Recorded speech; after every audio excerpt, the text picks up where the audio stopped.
Neću politiku u moju butigu, govorio je u ona vremena popularni Brico. No naravno politika i nogomet i prije i poslije toga uvijek su išli ruku pod ruku. Politika i nogomet sijamski su blizanci, nekad spojeni glavom i džepom, a ponekad, baš kao sad, srcem.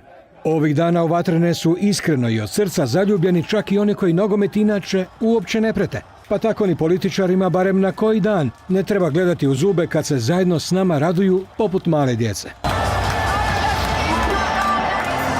Hrvatska predsjednica posve očito nije iskreno željela biti u društvu Medvedjeva. Srce ju je vuklo dolje prema navijačima i igračima, koje je potom posjetila u slačionici. Nije to ništa originalno, tako rade i njemačka kancelarka i španjolska kraljica.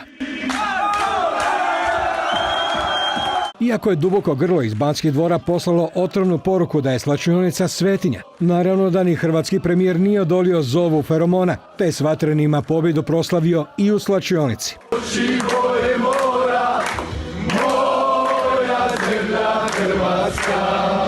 Istina je da on dres oblači preko košulje, kao da mu je baka iseklala pulover, no i Plenković je bio tamo gdje državnik u ovakvim situacijama treba i mora biti. A ako pritom zaradi poneki politički bod, pa tim bolje. Evo sad gledam svoga od 11 godina sina i ove starije koji to malo više znaju. Nevjerojatno je snažna ta emocija i dijelimo je svi i vjerujemo u pobjedu. Iako se neki upinju dokazati da je Kolinda kidnapirala reprezentaciju, prisvojila si zasluge i stavila sebe u središte pozornosti, jasno je da je to nemoguće. Ništa ne može nadmašiti te pobjede.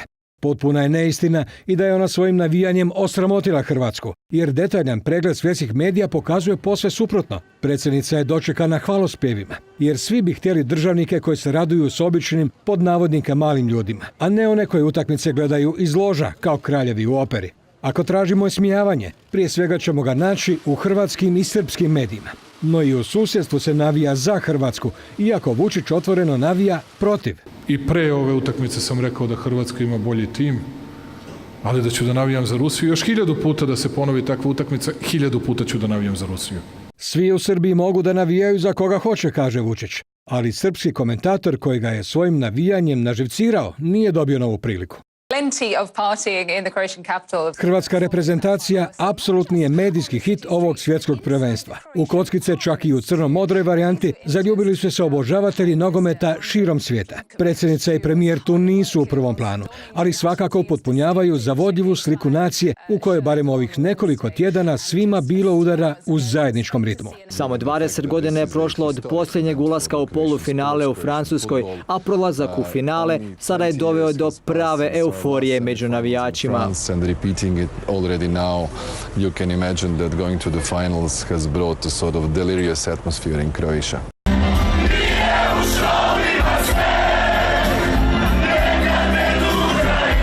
Tako se brendira Hrvatska. Tako jedna prelijepa, ali mala, ta i dalje relativno nepoznata zemlja postaje svjetski hit. Tako ne pobjedimo! Mi smo opet pobjednici.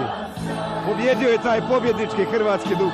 Ovaj senzacionalan uspjeh vatrenih kojem svjedoči cijeli svijet treba iskoristiti kao dokaz da malo može biti veliko, pobjedničko, atraktivno i zavodljivo. Svako od nas mora dati svoj mali doprinos, a isto tako da zbilja u kojoj ćemo se nakon slavlja probuditi u utorak za nikoga od hrvatskih građana ne bude buđenje u surovoj stvarnosti. Ivan Hrstić, N1 Zagreb.